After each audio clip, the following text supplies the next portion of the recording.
Bonjour, dans cette vidéo, nous allons voir comment faire des recherches dans Splunk. Donc, nous allons utiliser des commandes prédéfinies dans Splunk pour faire nos recherches. Pour ça, nous allons cliquer sur Search et Reporting, la page qui s'affiche. Donc, avant de commencer nos recherches, il faut savoir qu'il y a trois modes de recherche. Il y a le mode rapide qui permet d'accélérer les recherches en limitant les types de données renvoyées par la recherche. Le mode intelligence, c'est un équilibre entre la vitesse et l'exhaustivité. Et enfin, le mode verbeux renvoie autant d'informations sur les événements avec des recherches plus longues. Nous allons, dans notre exemple, utiliser le mode intelligent. Il faut savoir aussi qu'on peut paramétrer notre time range en cliquant sur cette liste roulante. Donc, on peut paramétrer le time range chaque 15 minutes, chaque 24 heures, les 7 derniers jours, tout le temps. Ou bien, on peut cliquer sur Avancer pour paramétrer un nouveau time range selon le besoin. Pour ça, dans notre cas, nous allons cliquer sur Afficher les données tout le temps. Et nous allons chercher nos événements. Donc, on peut faire, par exemple, résumer des données. Et par exemple, pour les hosts ou pour les hôtes, on va utiliser Database Command.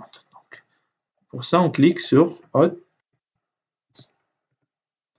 et on clique Database Command. Donc, on veut chercher tous les événements de la Database Command. On clique sur Recherche et la recherche se fera tout le temps. Donc, comme vous pouvez le voir, on a 301 événements qui sont affichés. Par exemple, si j'utilise les 7 derniers jours, le time range 7 derniers jours, on n'aura que 3 événements qui sont produits pour les commandes. Donc, on va laisser le time range tout le temps. Pour les affichages, on peut laisser avec une liste ou bien on peut afficher les données brutes. On peut les afficher dans une table. Donc, dans notre cas, nous allons laisser sous forme d'une liste. Dans le menu à gauche, comme vous pouvez le voir, pour les champs sélectionnés par défaut par Splunk, c'est le host, le source et le source type.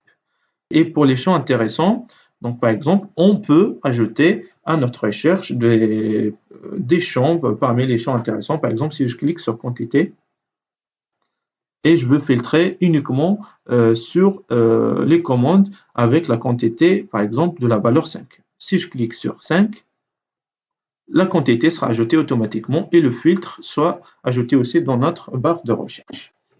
Donc, on peut par exemple faire une première opération ou une première opération de recherche avec des fonctions Splunk. Pour ça, par exemple, on clique sur Shift Entrée, on crée la pipe qui permet de séparer chaque filtre et envoyer les données d'un filtre à l'autre. Donc, on clique ça, par exemple, on veut afficher les top articles qui sont achetés des commandes. Donc, pour ça, on utilise la fonction top. On clique top num article.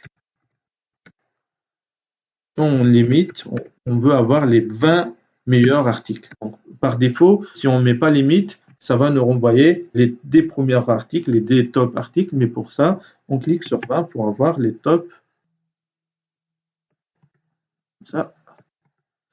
les top 20 articles. On clique sur recherche.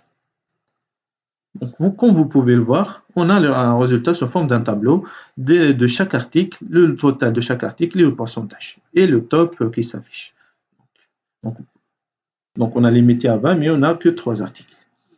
On peut faire, par exemple, regrouper le nombre total de chaque quantité. Pour ça, on clique sur la commande stat de Splunk. On fait appel à la fonction count et on regroupe ça par quantité. Donc, pour ça, comme vous pouvez le voir, on a le count de chaque quantité. Donc, par exemple, pour la quantité 1, ça a été utilisé 79 fois, et la quantité 2, ça a été utilisé 38 fois, etc. On peut faire une dernière opération qui est de calculer la moyenne des montants par article. Pour ça, on va utiliser toujours la commande stat. On clique sur la fonction AVG pour la moyenne des montants.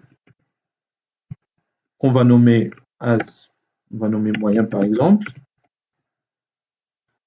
On veut regrouper ça par les articles, donc on va avoir la moyenne des montants par article. On peut ajouter notre pipe pour, par exemple, faire une sorte de la moyenne de la plus grande ou plus petite. Pour ça, on fait appel à la fonction sort. On clique sur moins pour faire le filtre du plus grand au plus petit. Et plus, c'est le contraire, du plus petit au plus grand. On fait sort de la moyenne. On clique sur chercher. Donc, comme vous pouvez le voir, on a la moyenne des montants de chaque article qui est classé du plus grand au plus petit.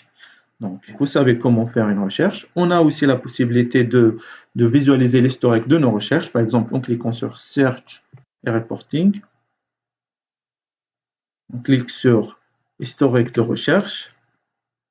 Et là, on a tous les historiques de nos recherches avec les commandes qui sont effectuées. On peut évidemment cliquer sur des actions pour ajouter notre historique ou ajouter des commandes qui sont déjà faites pour le prochain recherche. Donc, vous savez comment faire une simple recherche avec Splunk. Par la suite, nous allons voir comment créer des dashboards.